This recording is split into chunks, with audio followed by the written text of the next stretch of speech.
Welcome to Books versus Movies, the podcast where I set out to answer the age old question: is the book really always better than the movie? I'm Yuvia, an actress and book lover based out of New York City, and today Orlando and I will be discussing Frankenstein by Mary Shelley and the 1930s adaptations of Frankenstein and Bride of Frankenstein.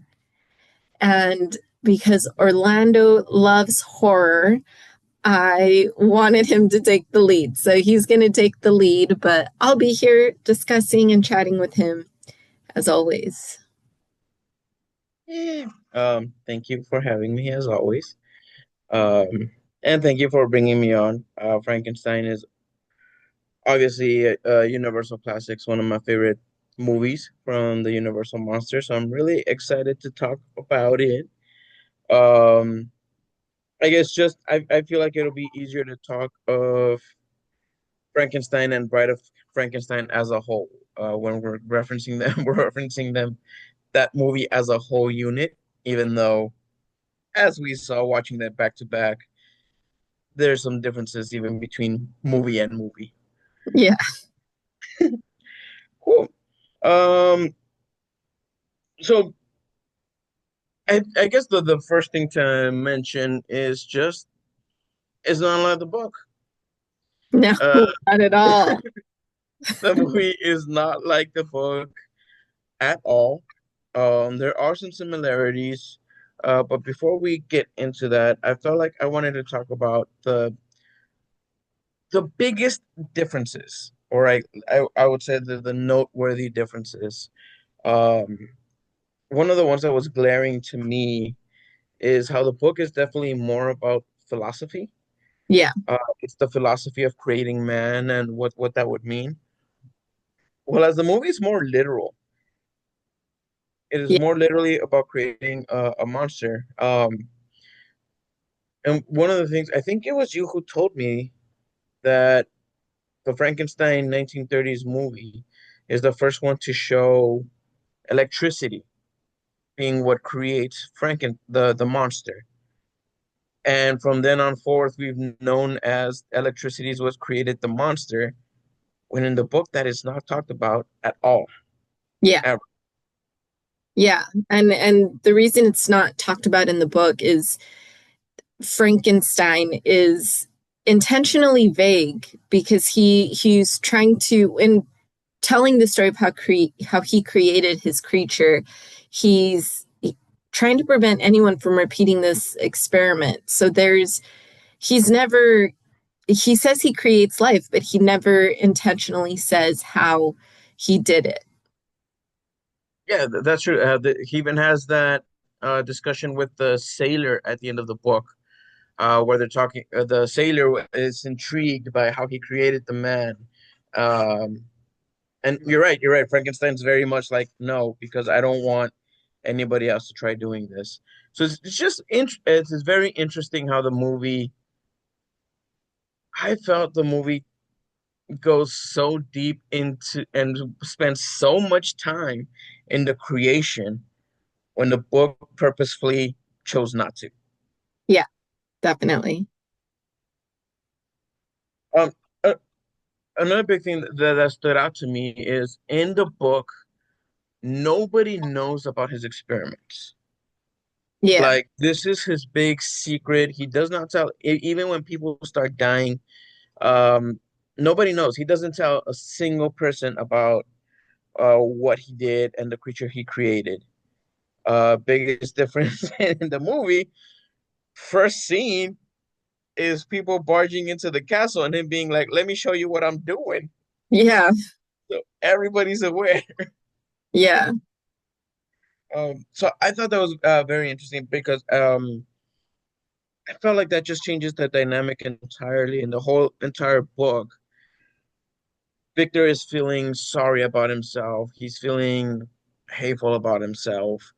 And one of the frustrations I felt is like, if this man would just talk to someone, like this is the kind of person I'm like, bro, seek therapy, speak to someone, I and don't your think life. I don't think therapy existed back then. I did not. but you know what I'm saying. Yeah, It's yeah, like no, speak to someone, tell someone your woes. yeah, So it changed the dynamic entirely for me. I don't know how you felt. yeah. I I mean, it did. I I it, I think the biggest change and that I want to acknowledge because it really, really made me angry rewatching these adaptations is just that they make him a monster when and like he's a dumb monster when like the creature is very intelligent and like he has like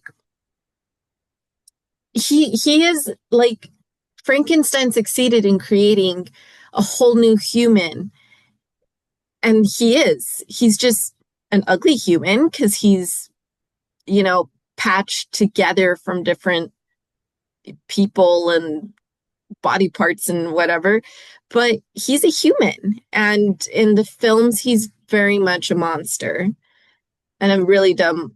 Well, I don't want to say really dumb monster, but he is like, he has no,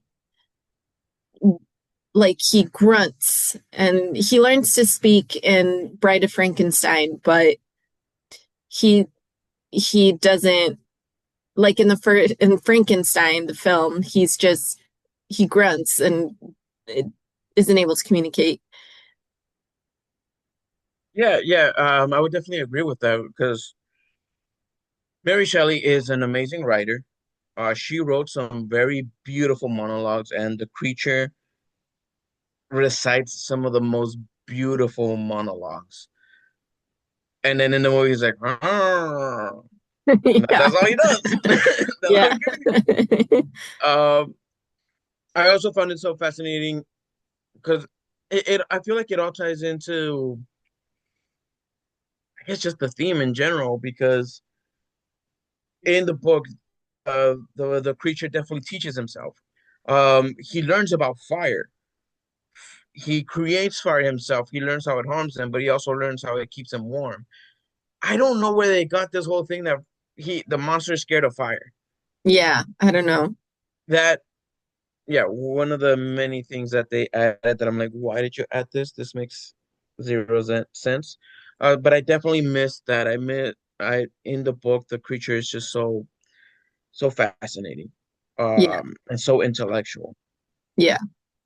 And I do want to say that the film, the 1930s film, is based off of a play. We ended up noticing that in the opening credits.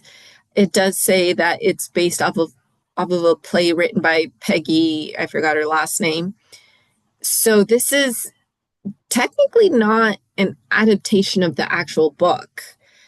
Bride of Frankenstein tries to fix that, and we'll go more into detail later. But I just wanted to clarify that it's possible that a lot of these changes came from the play and not like it's possible it came from the play and it wasn't this wasn't added to the film adaptation when they changed it from a play into a film. Yeah, yeah. I do also want to point out a thing we noticed in the credits that they credits Miss Percy B. Shelley, which I don't know why. Instead, because I've always known her as Mary Shelley, and every publication I've seen is Mary Shelley. So I have no idea, or if you have any insight as to why they called her Percy B. Shelley in the credits. I think just because it's she's married to him and uh, yeah, I don't I don't know if just one of those like things, I guess, where it's like, you know who Mary Shelley is, but she's, before being Mary Shelley, she is first and foremost Mrs. Percy B. Shelley. It's like, no, she's Mary Shelley. But that might just be a 2026 way of looking at things. Yeah, I mean, it is very interesting to because just from some of the history I've learned from Mary Shelley and her husband, it seems like the when Frankenstein started becoming big, people started assuming that it was the husband that wrote it under her name, Yeah. which is insane because the husband never even took credit for it. People were just Yeah. so insistent. So I just feel like that adds on to to that craziness. Yeah. But anyway, going back to the movies and talking about just how the monster is treated differently. Um, at least in my interpretation of the monster in the movie, he's definitely more of an innocent murderer. I would call him an innocent murderer. He kills people because that's just his. He's let's say a baby, but he's like 7 foot strong person. Like his first kill that we see is the little. Oh no, it's the doctor first, and then the little girl. But he's basically reacting, out of nature. Like he feels attacked, he doesn't attack. He throws a little girl into the water, thinking, "Oh, these flowers float. There, she's gonna float too." Well, as in the book, because of how intellectual he is, how smart he is, all the murders are very calculated, Yeah. and there's a reason why he's killing who he's killing. Yeah. Um, which is and tying into that in the movie, everyone that dies is just random. Yeah. They are. And in the book, everybody that dies has some sort of relationship to Victor Frankenstein Yes. because he has a goal in mind, Yes. and his goal is just revenge. So I found that very interesting how they took this approach of this monster that just kind of kills. Yeah. And I thought it was interesting for whatever reason they changed the names of Victor and Henry. So in the film, I mean, in the book, we know that it's Victor Frankenstein, but in the film, he's Henry Frankenstein. And he's friends in the book with Henry Clerval, but in the film, he's friends with Victor Moritz.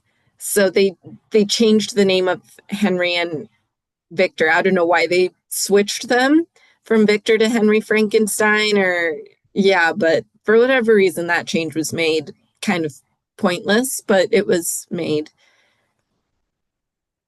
Yeah, I'm speaking of that. It was basically a play first. I'm wondering if that was just some sort of copyright issue that when the playwright was trying to put the play on stage, they had to change the character because I can't think of any other logical reason as to why he would just change the names of these characters. Yeah, I don't know. Yeah. Um. Yeah. And just again, the movie is he's more of a public murderer. In the book, he's more of a silent murderer. So you never see a mob scene. There's really not a mob scene in the book. Yeah, Uh, and that seems to be a continuing theme in in the Universal films. Both in Frankenstein and Bride of Frankenstein, there's mob scenes. yeah.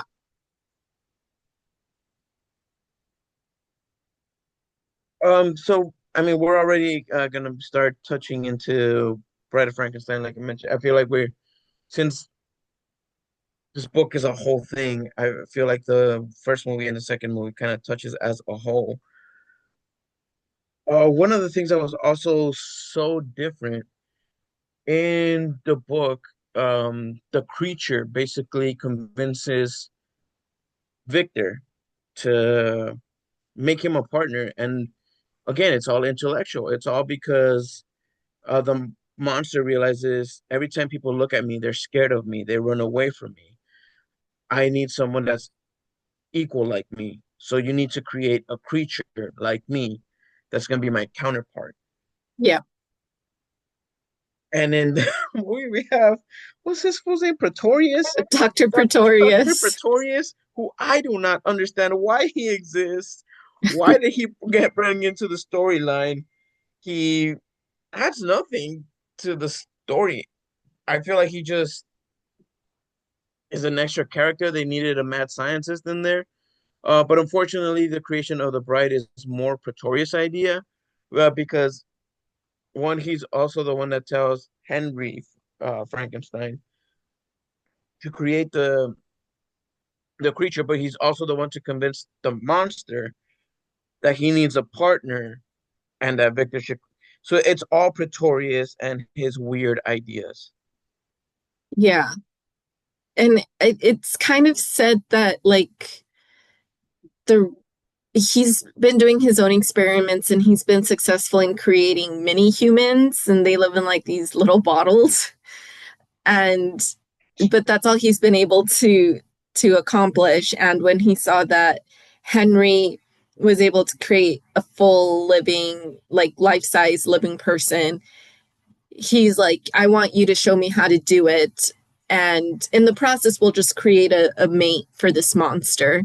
But there's really no other reason other than like, we should give him a mate. It's like they could have easily made another man and said, this is, we're just making you a friend. I don't know, maybe this is Dr. Pretorius's kink and this is the 1930s, so they couldn't call it that.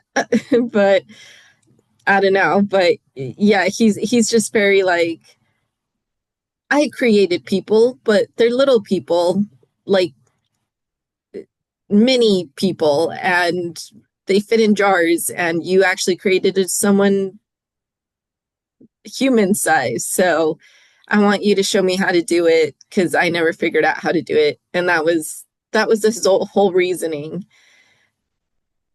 Yeah, and Dr. Pretorius is a big example of continuity issues between one movie and the next movie. Yeah. Because in the first movie we only knew about one professor that was a dear friend of Henry Frankenstein. He's the one that gets killed when they think that the creature is dead, but the creature was alive and ends up killing the doctor. And then we fast forward to the second movie, and Pretorius was like, "We've worked together," and it's like, "Have you? We've never seen you. Who are you?" Yeah.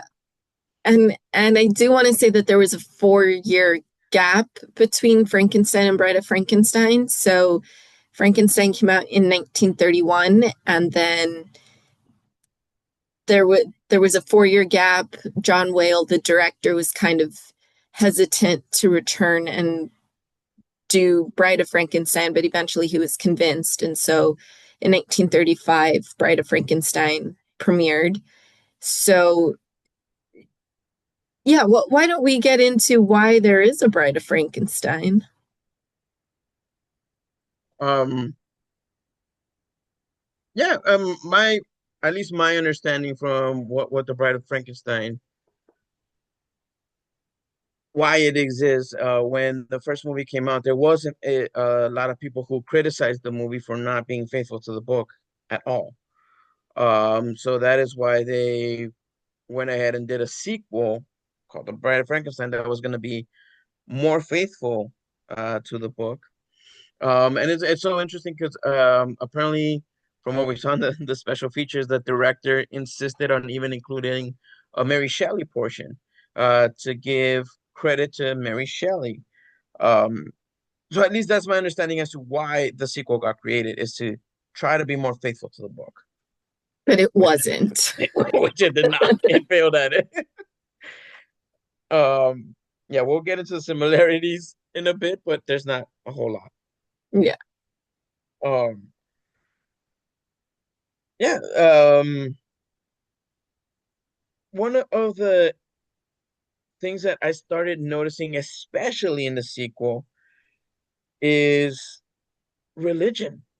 Religion is not really mentioned in the book. Like Mary Shelley doesn't really touch on Christianity, on Jesus, on God, anything of that sort.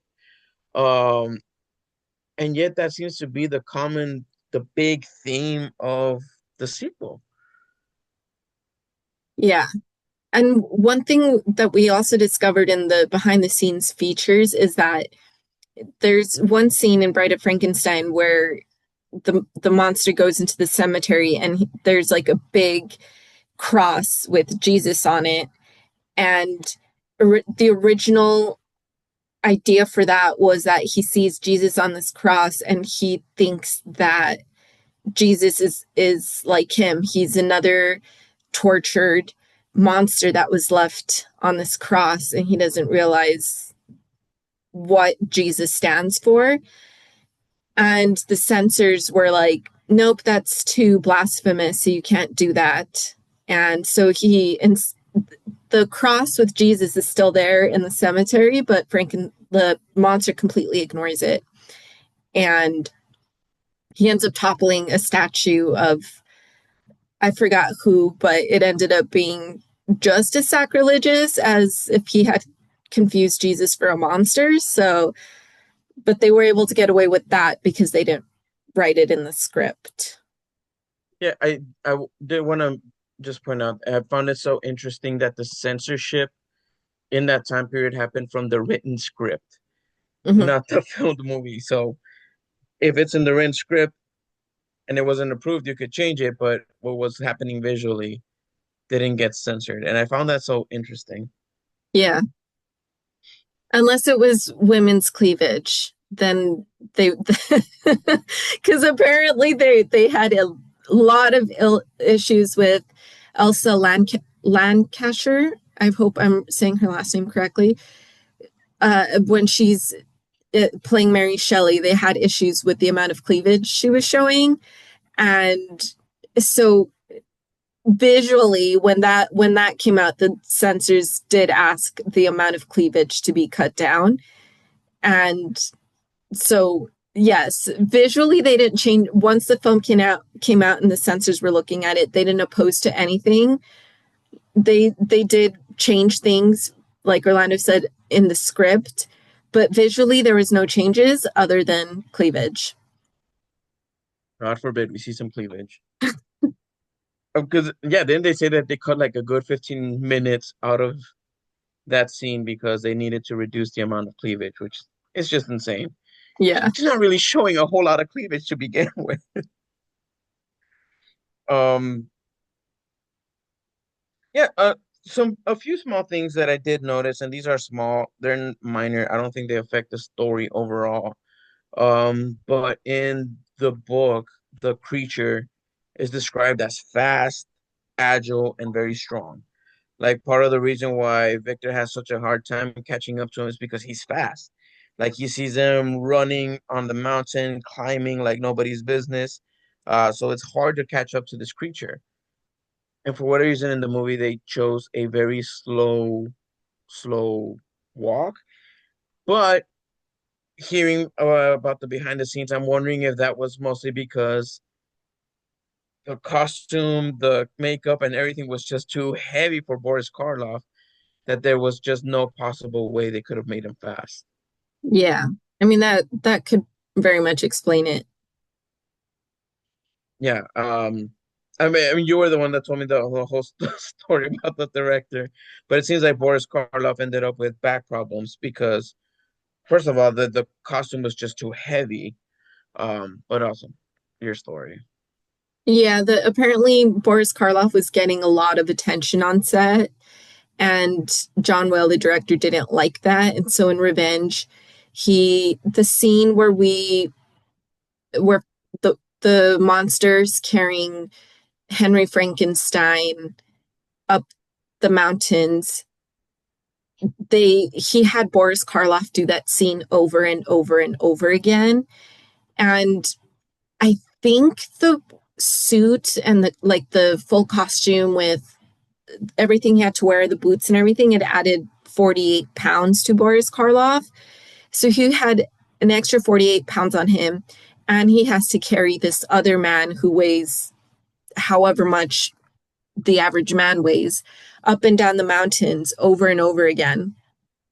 And the actor who played Henry Frankenstein did feel bad for Boris Karloff at one point and was like, yo, I think we got the shots. Why don't, like, if you need any more shots, like, let's switch me out for a dummy.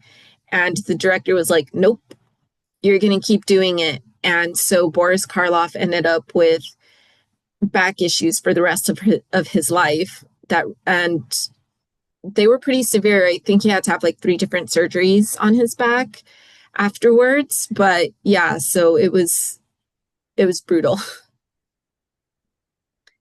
I mean, thank goodness for actors unions now, because that is horrible. That is horrible.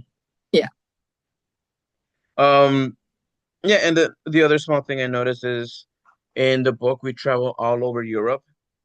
The book takes place everywhere, and in Mhm. the movie it's one single location. Again, Yeah. not a big thing, but something I noticed. Um, I guess nearing towards the end of the films, one of the things that was really interesting is that in the book, it is Victor Frankenstein who ends up destroying the creature before destroying the bride. I would say he ends up destroying her before she even gets brought to life. And the reason he destroys her is because he just can't fathom creating a creature just as vile, as vindictive as the one he's already made. So his consciousness kind of kicks in, and that's what leads the creature into his bigger revenge story. That's when he really starts killing even um, more aggressively. And in the movie, I mean, I did think this was interesting that the creature wanted a partner and they finally created him a partner, and the partner is terrified of him, just like everybody else is. I don't know. I do like it in the movie. I prefer the book's version a little bit more, but I do like that at the end of the day, what he wanted still hates him. Yeah. And it I mean, I think it's funny because I saw Bride of Frankenstein for the first time this past Halloween, and it was so funny because you were like hinting at it leading up to this point, but you kept being like, "Oh, you ready for the big romance? You ready for the big romance?" Because Frankenstein and the Bride of Frankenstein are always like they're popular couples costumes, and within the horror community, they're like so romanticized, and there's like couples necklaces with like the picture of the monster and the picture of the bride, and they're just such a romanticized couple. And the bride is only in the film for literally the last 5 minutes, and she's scared of him. So they don't, yeah, they're not a couple that should be romanticized because they're not even a couple. Like, she doesn't like him. Yeah, that is one of my biggest frustrations in the the couple ship of pop culture. You always have the his and hers pillows with the Frankenstein and the bride, the creature and the bride. Um, I don't get it. I don't get where that came from. Like, whoever came up with that idea never saw the freaking movies because that's not a yeah. I could get on a soapbox and talk about that forever. Well, Um, I think I mean, even if they did see the movie, they were banking on people like the general public not having seen the movie because of how old they are. And so, like, it's easy to be like, I mean, yeah, it's Frankenstein and his bride. Why wouldn't it be cute? And people are like, yeah, I mean, this is an iconic monster and this is his iconic bride. And let's get matching couple stuff. And I think it's the general public also not knowing because I mean, I didn't know this before watching the film. I always assumed they were a cute couple because of the romanticization of them, and it wasn't until I saw the film that I was like, oh, that's interesting. So yeah, whoever decide I'm just going to say Universal because they own the monsters and they're probably yeah, the ones that came out with the merch, but Universal was like, as long as we romanticize them, no one knows the true story about these like that these creatures don't actually like each other. yeah. Um, yeah, and the just to finish off the differences, the major glaring differences, the creature lets Victor or Henry Frankenstein live, while in the book, his end goal is to see him finished off, which of course leads him into this existential crisis of why did I spend the whole my whole creation wanting to finish this man. It's very different, obviously. It's a Yeah. very different ending. Um, so yeah, just over it just seems that the spirit of the book is not in the movie at all. Yeah. And I will say, it does make me upset that Henry Frankenstein gets to live at the end because he doesn't deserve it. He's a No, jerk. no, he's Like an ass. they I guess they kind of tried to give him a redeeming storyline in Bride of Frankenstein and they succeed, I guess. But like Victor for sure is like, no, you're an a-hole. Like you create this creature, you don't take any responsibility. Like honestly, if you had loved this creature, no matter how ugly he was, he probably would have been fine. Yeah, I remember when I was starting taking notes, one of my biggest notes was Victor's a self-centered asshole. Like he's a fucking asshole. And one of the ones that really just drove me insane is when he's ruined the bride, he's destroyed the bride, and the monster tells him, I'll see you at your wedding day. Victor's first thought is he's gonna kill me at my wedding day. Never once thinking about his bride Elizabeth. Not once. He's never concerned about her. So when the creature kills the bride, he's like, "Oh fuck!" He pisses me off so much in the book. Yeah. Yeah, And yeah, and I just really wanted to point out, I just wanted to talk about the scene that just breaks my heart every time. And I do think the film, they changed the circumstances of this moment, but I still feel like it captured the essence of the book, and that is when the creature meets the blind man and he's like, I have hope. I can actually have a connection with someone. I can have a friend because this man can't see me. There's no way he can be mad at he can be scared of me. And he works up to like meeting this man and having and this man is like open to allowing him in his life, and then he's seen by other people that ruin that friendship, and that part has always like messed me up because it's so like it's sad but true that that is what happens in real yeah, life. But it's just like he's a nice guy. Like it's if someone like let him into their lives, if someone became his friend, he would like stop his rampage right now. And all of you are like the cause of this.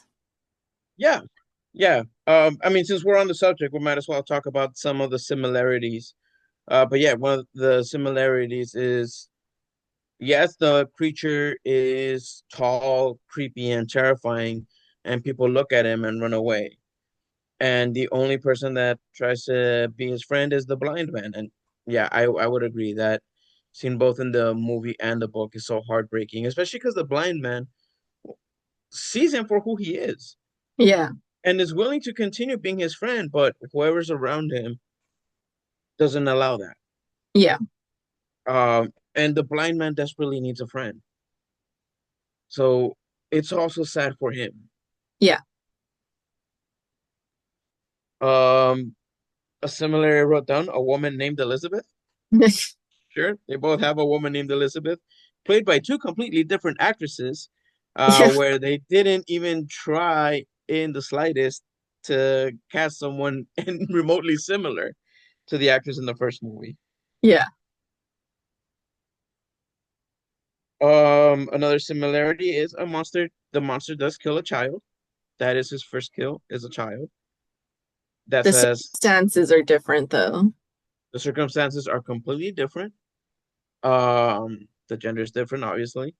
But yeah, going back to what we were talking about earlier, it's murder by accident versus intentional murder. Yes.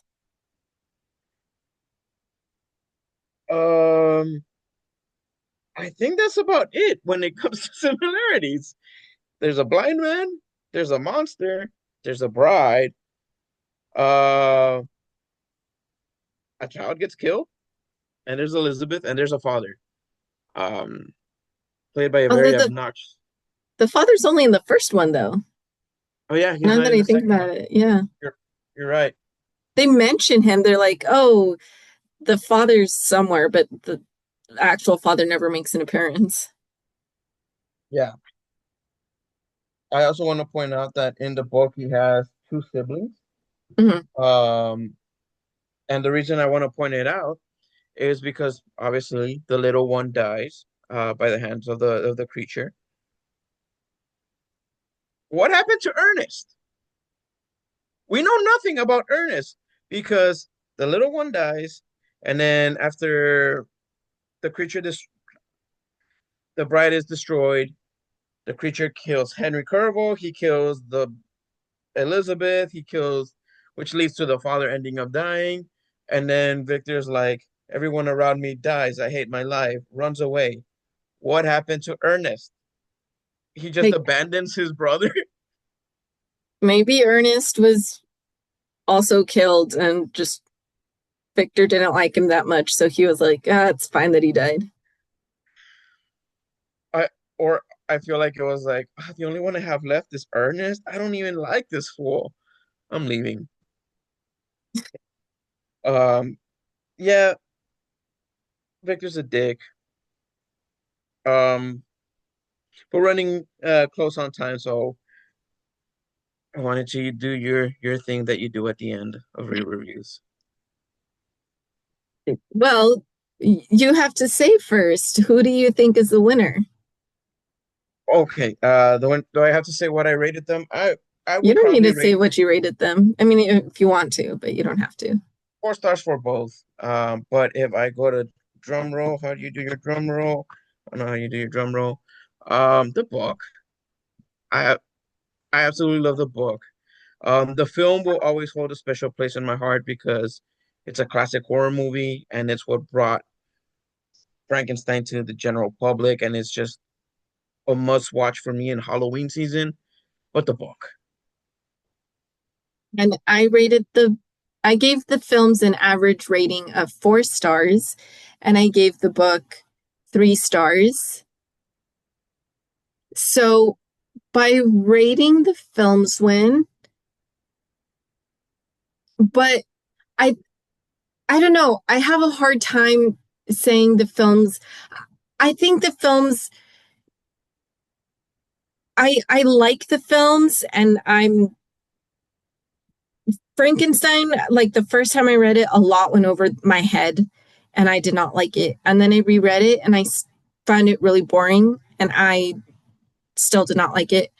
And then reading it this time, I understood it a lot more. And so I don't know. I do like the book. I do recommend it now. The films are great films.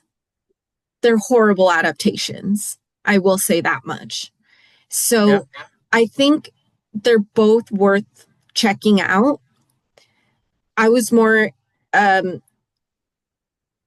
I choose the book even though overall I gave it a lower rating. I'm rating the films based on what they were, not for the adaptation, because they are terrible adaptations of the book. But yeah, I yeah, that's what I that's gotta fair. say. That's fair. The movie's on its own, sure. As an adaptation, nah.